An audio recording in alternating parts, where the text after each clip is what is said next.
खुलुमबाय स्टुडिअ दं आं राजिब बसुमतारी आरो बे समाव बारग' एनडिपि हानजाया मोननै हानजा जानाय दं। बेनो जाहैबाय बिर रिमोनलां हानजा आरो रुजुग्रा मोसाहारि हानजा। बिथांमोननि गेजेराव बे समाव दासान्दि दान्थे बिदान्थे सोलिबाय थानायखौ बे समाव नुना मोननाय जादों। थारैनो बे समाव मोनसे बिग ब्रेकिं आपडेट रुजुग्रा मोसाहारिनि सायाव बिर रिमोनलां बारग' एनडिपिनि गाहाय नेहाथारि बिर रिमोनलां बिथाङा गोख्रों फिनजाथाय होनायखौ बे समाव नुना मोननाय जादों। आरो बे समाव नोंथांमोना मिथिगौदि थांनाय साननैसो सिगांसो रुजुग्रा मोसाहारि बिथाङा रुजुग्रा बारग' एनडिपिनि आफादगिरि रुजुग्रा मोसाहारि बिथाङा आसाम आयेन आफादनि बुंथिगिरि बिस्वजित दैमारि बिथांनि सायाव गोख्रों फिनजाथाय होदोंमोन आरो बिथाङा फोरमायदोंमोन दि बिस्वजित दैमारिया एनडिपिनि सोद्रोमा नङा आरो बिथाङा फैबाय थानाय समाव राजखान्थिनि क्रेडिट लानो थाखाय बारग' एनडिपिनि खामानिखौ बारस'नानै मावनाय जादों होननानै बे समाव बाथ्रा बुंदोंमोन रुजुग्रा मोसाहारि बिथाङा। आसाम एसेम्ब्लिनि स्पिकार बिथां बिस्वजित दैमारिया बे एक्स एनडिपि रिलेटेड माखासे केसफोरखौ गेजेराव हाबसननानै जोंनि एक्स एनडिपि फोरनि माखासे बिबानगिरिफोरखौ लानानै बेयाव गावनि राजनिति सार्थनि थाखाय बे बाथ्रा बुंदों होननानै जोङो बेखौ मिथिनानै मोनदों। मानो होनना बिथाङा खुनु एक्स एनडिपिनि सोद्रोमाबो नङामोन आरो एक्स एनडिपिनि जेसेबांखिनि इस्युसफोर दं बिथाङा एक्सुवेलि बेखौ मावनो हानाय बिथाङा उथिगार गैया आरो बिथाङा खुब लासिंसिं जादों सासे आसाम एसेम्ब्लि स्पिकार जानानै जोंनि एनडिपिनि इस्युसफोरखौ हाबसननानै गावनि आखाइजों मावनानै गावनि पलिटिकेल माइलेज लानो थांनाया बे खुब लासिंसिं जादों। आरो बेखौ लानानै दिनै फिन आरोबाव बिर रिमोनलां बिथाङा थामहिनबा रिमोनलां हानजानि बिर रिमोनलां बिथाङा रुजुग्रा मोसाहारि बिथांनि सायाव गोख्रों फिनजाथाय होदों। रुजुग्रा मोसाहारिनि सायाव जेराव बे समाव नोंथांमोना मिथिगौदि बारग' एनडिपिआ मोननै हानजा जानाय दं आरो बे हानजाफ्रानो जाहैबाय रुजुग्रा मोसाहारिनि दैदेननाय मोनसे हानजा लोगोसे बिर रिमोनलां बिथांमोननि दैदेननाय मोनसे बारग' एनडिपि हानजा। बिथांमोननि गेजेराव बे समाव गोरोबलायनायखौ नुनो मोननाय जायाखै जेराव दान्थे बिदान्थे गुबुन फारसेथिं बिथाङा फोरमायदोंमोन बिथाङा बाथ्रा बुंदोंमोन बिथाङा बारग' एनडिपि बिथांनि सायाव जेबो फोरमायाखै नाथाय बिस्वजित दैमारि आसाम आयेन आफादनि बुंथिगिरि बिथांनि सायावसो बाथ्रा बुंदोंमोन। नाथाय बे समाव बिस्वजित दैमारि बुंनायखौ एबा बिस्वजित दैमारिनि सायाव गोख्रों बाथ्रा बुंनायखौ लानानै फिनजाथाय होदों रिमोनलां बिथाङा बिर रिमोनलां बिथाङा बारग' एनडिपिनि सायाव बाथ्रा बुंनाय एबा बिस्वजित दैमारिया आथिखालनि जा बारग' एनडिपिनि थाखाय खामानि मावदों बेखौ लानानै खेंफोरथि होदों आरो लोगोसे रुजुग्रा मोसाहारिनि सायाव फिनजाथाय होदों जाहाथे फैबाय थानाय समाव बेफोरबायदि रुजुग्रा मोसाहारि बिथाङा बिस्वजित दैमारि बिथांनि सायाव नंखाय बाथ्रा बुङा होननानै बिथाङा बे समाव गोख्रों बाथ्राजों सोंखारिनायखौ बे समाव नुना मोननाय जादों। थारैनो बे समाव मोनसे सोंथि सिखारदों आसाम आयेन आफादनि बुंथिगिरि बिथाङा थारैनो क्रेडिट लानो थाखाय मुं खामायनो थाखाय बिस्वजित दैमारिया बारग' एनडिपिफोरनि खामानिखौ अभारटेक खालामनानै मावबाय थादों नामा थामहिनबा मावनो सानदों नामा फैबाय थानाय 2025 मायथाइनि जा बिटिसि काउन्सिल बिसायख'थि जानो थांगासिनो दं बेखौ नोजोर होनानै बिस्वजित दैमारि बिथाङा गावनि आवथायाव लांनो नागिरदों नामा बारग' एनडिपिफोरनि माखासे दैदेनगिरि बिथांमोनखौ बे मोनसे गिदिर सोंथि सिखारदों जेराव बिथांमोननि गेजेराव बारग' एनडिपि बिथांमोननि दैदेनगिरिफोरनि गेजेराव गोरोबलायनाय खौसेथि गैयैखौ बे समाव नुना मोननाय जादों। दानिया फैदो बिदिब्ला बिर रिमोनलां बिथाङा रुजुग्रा मोसाहारि बिथाङा थांनाय साननैसो सिगां आसाम आयेन आफादनि बुंथिगिरि बिस्वजित दैमारि बिथांनि सायाव माबायदि गोख्रों बाथ्रा बुंनायनि सायाव फिनजाथाय होफिनखो जों बिथांनिफ्राय आबुङै मिथिना लानो। गासै बर' रायजो राजा बयनिसिमबो इउनाइटेड फराम अफ एक्स एनडिपिनि जानानै फुंबिलिनि गाहाम अनसायनायखौ बावहरनाय थाबाय। दिनैहाय जोङो बेयाव प्रेस मिट लिंनायनि गुबै जाहोनानो जाहैबाय दाखाल साननैसो सिगां जे एक्स एनडिपि वेलफेयार एस'सिएशननि मोनसे प्रेस कनफारेन्सनि गेजेरजों जि माखासे बाथ्राफोर एक्स एनडिपि वेलफेयार एस'सिएशननि आफादगिरि रुजुग्रा मोसाहारि जायफोर बाथ्राफोर बुंदों बेयो जोबोद आनफर्चुनेट। जों बिनि सायावनो माखासे खेंफोरथि होनो होननानै दिनैहाय बे प्रेस मिटखौ लिंनाय जादों। बेनो जाहैबाय गासैबो एनडिबिफ्रानो गासैबो बाथ्राफोरखौ मोनथिलायजोबखागौ, नाथाय बाथ्राया जाहैबाय जाय बिथां रुजुग्रा मोसाहारिया दाखालि आसाम आयेन आफादनि बुंथिगिरि मानगोनां बिस्वजित दैमारि बिथांनि सायाव जि माखासे एलिगेसन बाथ्राफोर बुंदों, बेनि सायाव जों माखासे खेंफोरथि होनानै दिनै बे प्रेस मिटखौ लानाय जादों। गुबै जाहोनानो जाहैबाय जे एनडिएफबिनि एकर्ड जाखांनायनि उनाव 27 जानुवारियाव जि एकर्ड जादोंमोन, बेनि उनाव एनडिएफबिनि माखासे जि क्लजफोराव लिरनाय रिलेटेड दङ, बेफोरो गोबाव सम मावफुंजायै अबस्थायाव दङमोन। फैयै फैयै 5 बोसोरानो जानायसै, नाथाय बेखिनि समाव जोङो मोनसेबो खामानिफोरखौ बेबायदि आवगायलांनायखौ जों नुनो मोनाखैमोन। नाथाय मा खालामनो, जोङो बेखिनि समाव गोबां दैदेनगिरिफोरनि सायाव जोङो आसा खालामदोंमोन आरो बिथांमोननो जोङो गासैबो बाथ्राफोरखौ फोरमायदोंबोमोन। नाथाय जोबनायाव राहा गैयै जाय एनडिएफबिफोर, इउनाइटेड फराम अफ एक्स एनडिएफबि, जायफ्रा राजखान्थि हान्जायाव गैया, जोङो मानगोनां बिस्वजित सारखौ जोङो खावलायहैदों आरो बिथांखौ जोङो नारसिनहैदों। बिथांजों जोङो सावरायदों। जोंनि जि सावरायनाय आरो जि नारसिननाय, बेखौ लानानै बिथाङा मानगोनां आसामनि गिबि मन्थ्रि डक्टर हिमन्त बिश्व शर्मा सारजों जोंखौ लोगो हमलायहोदों। दा बिनि मथेनो जे दिननिफ्राय जों लोगो हमलायनानै बिथांजों CMजों जों सावरायदों 21 सेप्तेम्बर 2024, बे दिननिफ्रायसो जोंनि बेसेबांनाखि क्लजफोराव दङ खामानिफोर, बेफोरो माने मोनसेनि उनाव मोनसे मावजानायनि लामायाव फैदों। केसफोरा जोंना गोबांथार पेन्डिंआव दङमोन, बेनि सायाव खामानि मावनो थाखाय रावबो दायथ' लाग्रा बेबायदि बिबानगिरिफोर जोंनि सायाव गैयामोन आरो जोंनि माखासे दैदेनगिरिफोरा बेखौ दायथ' लानानै खामानि मावाखैमोन। आरो बेखिनि समाव जों जे दिननिफ्राय मानगोनां बुंथिगिरि बिस्वजित दैमारि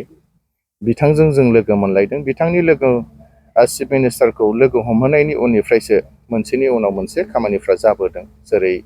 साख्रि बाख्रिनि खोथा, जों डाइरेक्ट CMजों सावरायनायनि गेजेरजों जोङो माखासे 3rd ग्रेड 4th ग्रेडनि खथाफोरखौ जों जेरै बिनानै लानो हादों। बेनि अनगायैबो 2% आसाम पुलिसनि खोथा जाहैबाय, बेयावबो दिनै जोङो बेखौ जोङो बिख'नानै लाबोनायनि गेजेरजों जोङो दिनै CM सारनो जोङो माखासे लिस्टफोरखौ दिनै जोङो गथायखांबाय अलरेडि। थिग बेबायदिनो बेनि अनगायैबो मानगोनां रन्जन दैमारि सारनि गनाय गयि बा बिथांमोननि केसफोरनि बेसेबांनाखि माखासे स्टेट लेभेलनिफ्राय जेसेबांनाखि NOC नांगौ बा माखासे लेखा कागजफोर नांगौ, गासैबो बुस्थुफोरखौ स्टेट गभर्नमेन्टनिया NOC हरनो होननानै दिनैहाय बुंनाय, बेफोरबो बै दिननिफ्रायसो गासैबो खामानिफ्रा मावजादों आरो बेबायदि थांबाय थादों। नाथाय दिनै बेबायदि मदद होग्रा सासे दैदेनगिरिखौ बिथां रुजुग्रा मोसाहारि बुंनाया माने गासैबो बाथ्राफ्रा बियो माने बेसलेस, जों बेखौ गनायनानै लानो हाया। जेरै बिथांमोना मिथिगौ, जाय समनिफ्राय जोङो खामानिखौ मावदों, बेखिनि समाव एक्स एनडिएफबि वेलफेयार एस'सिएशन आफादानो गैबावा आरो रुजुग्रा होननानै रावबो बिथांमोनखौ सिनाया। बिथांमोना जाहैबाय दाख्लै 15 तारिख अक्ट'बर 2023 मायथाइयावसो बे आफादखौ दादों। नाथाय जोङो बिस्वजित दैमारि सारजों जोङो 2024निनो आगस्ट मासनिफ्रायनो सावरायलायनायनि गेजेरजों 21 तारिख सेप्तेम्बराव जोङो मानगोनां CMखौबो लोगो मोनदों। गासैबो बुस्थु जाखांजोबनायनि उनावसो साख्रि बाख्रिनि बेलायावनो जा, केसनि बेलायावनो जा आरो एक्स ग्रेसियानि सायावनो जा, रिहेबिलिटेसननि सायावनो जा, गासैबो फाइनालाव फैजोबखांनायनि उनावसो दिनै 15 तारिख अक्ट'बर खालि बिथांमोना एक्स एनडिएफबि वेलफेयार एस'सिएशन दानायनि उनाव दिनैहाय बेबायदि खामानि मावनो होननानै दासो बिथांमोना माने डिसिसन लादों। अलरेडि नाथाय इउनाइटेड फराम हिसाबै गासैबो मावखांजोब्बायानो। नाथाय बेबायदि बाथ्रा बुंबाय, बियो मोजां नङा जोंनि गासैबो जिखिनि खामानिमोन बियो गासैबो थाबथाजोबनानै दङमोन आरो जोंखौ बेबायदि जोंनि खामानिफोरखौ दायथ' लानानै खामानि मावग्रा जों मानसिफोरखौ जों मोननो थाङाखैमोन जेब्ला जोङो फ्राय बोसोरथाम बोसोरब्रै जाबाय जोंनि गासैबो खामानिफ्रा थाबथानानै दङमोन बेखिनि समाव जोंनि मानगोनां बिस्वजित दैमारि सारा बियो बे खामानिफोरखौ बुरखांफिनदों दिनै जोङो मोनसेनि उनाव मोनसे खामानि मावनो हागासिनो दङ माने बिथांमोनाथ' सरकार हिसाबै गासैबो रुजुग्रा बिथांमोना गोजौआव थांजोबखानाय मानसि नाथाय जोंसो थालांदोंमोन जेरै जोंनि गारिफ्रा थाबथादोंमोन दिनै बिथां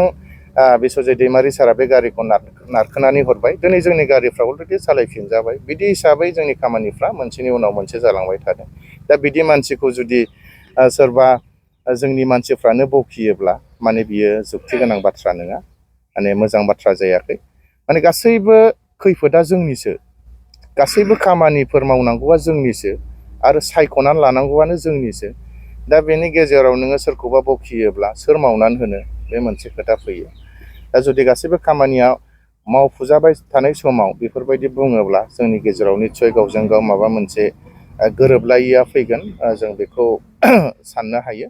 बेनिखायनो बेफोरबायदि बाथ्रा बुंनायनिफ्राय गोजानाव थानांगौ जों बेखौ खावलायहरो माने जोंनो बेफोरबायदि खामानि मावग्रा मानसि नांगौ दिनै बुंगोन नामा जि रुजुग्रा बिथाङा जि बुंदों बिस्वजित दैमारिया NDFB-नि सोद्रोमा नङा बेखायनो बे खामानियाव बिथाङा हाबसननानै खामानि मावनो जेबो मोन्थाय गैया होननानै दिनै बिथाङा बुंबाय नाथाय बे बोसोरब्रैयाव बिथाङा मा खालामनानै थाखो जों बेखौसो सोंगोन रुजुग्राया मा खालामनानै थाखो बिथाङा दि मावबाय बेनि उनाव मावनायखौ नुखांनायनि उनावसो दायो मोनसे क्रेडिट लानो फैनाया बे मोजां जायाखै अब्ला मा जोंबो बुंगोन नामा बिटिआरनि जि CEM बिथाङाबोथ' NDFB-नि सोद्रोमा नङा बिथाङाबो खामानि मावनो नाङा होननानै जों बुंगोन नामा जोंथ' बुंनाय नङा मानो होनबा जोंनो खामानिसो मावनांगौ UG ब्रह्म बिथाङा सासे केबिनेट मिनिस्टार बिथाङा खामानि मावदों बिथांखौ नोंथाङा मावनो नाङा होननानै बुंगोन नामा जोङो बिथाङा सासे NDFB सोद्रोमा नङा होननानै दा बाथ्राफ्रा बेबायदियाव फैगोन नाथाय बेबायदि नङा जोंनो गासैखौबो नांगौ MLA खौबो नांगौ जोंनो MP खौबो नांगौ जोंनो CM खौबो नांगौ डेपुटि चिफखौबो नांगौ गासैखौबो नांगौ गासैबो खामानि मावग्राफोरखौ जोंनो नांगौ दिनै मावोब्ला जों बयखौबो वेलकाम खालामो CMआ मावोब्ला बेखौबो जों वेलकाम खालामगोन दिनै बिस्वजित दैमारिया जेरैबायदि मावदों जों बेखौ वेलकाम खालामदों दिनै मोनदों जों बुंनो सानाखैमोन नाथाय माखासे बाथ्राफ्रा जुदि गेजेर ससेयावनो थाबथाहोयोब्ला बिनि रिस्कखौ सोर लागोन दा बेखौसो जों सिन्था खालामदों दा रुजुग्रा बिथाङा साननो हागौ माने गावनोहाय मदद नाङा नाथाय दाख्लै जेरैबायदि बुंदों जोङो दिल्लीयाव थांनानै मिनिस्ट्रि अफ हम एफेयार्सनि जे नर्थ इस्टनि जि एडभाइजार AK मिश्र बिथांखौ लोगो हमनानैसो हम मिनिस्टारनो माने गांसे गोसोखां बिलाइ बिथांमोना होबोदों नाथाय डाइरेक्टथ' बिथांमोना माब्लाबाबो होनो हायाखै मानो बुंनानै लायाखै जे हम मिनिस्टारजों जों डाइरेक्ट माने लोगो लादों दा बिथांमोननोबो सोरबा सासे नङा सासे मददखौ नांगौ दा मदद लानानै जुदि खामानि मावनायाव माबा मोनसे गोरोन्थि जादों होननानैथ' रावबो बुंनो हाया थिग बिदिनो जोंबो दिनै मदद लादों जोंनि मानगोनां आसाम आयेन आफादनि बुंथिगिरि बिस्वजित दैमारि सारनाव बिनि खामानि मावनायावसो बिनि जि बाथ्रा खेंफोरथि होनायावसो दिनै जोंनि खामानिफ्रा जालांगासिनो दङ आरो फैबाय थानाय समावबो निस्सय जोङो बिथांनिफ्रायनो मदद लागोन बिथाङाथ' दिनै जास्ट जोंनि खामानिखौ सरजाबनानैल'सो होदों बुंनानैल'सो होदों बाखि गासैबो इउनाइटेड फरामानो दिनै मावगासिनो थाबाय थादों दा बाखि बेहा जेबो बुंनांगौ जेबो गैला जास्ट जोङो फननि गेजेरजों माबा मोनसे गोनांथि जायोब्ला सोंहरो बिथाङा फननि गेजेरजोंनो बेबायदि माने कमिउनिकेसनखौ खालायलायनानै होयो बेखिनि आरो जोबनायाव बेखौनो सानो माने जोंनि गेजेराव जेन बेफोरबायदि बाथ्रा बुंलायनायनिफ्राय गोजानाव थायो आं बेखिनिखौनो बुंबाय जे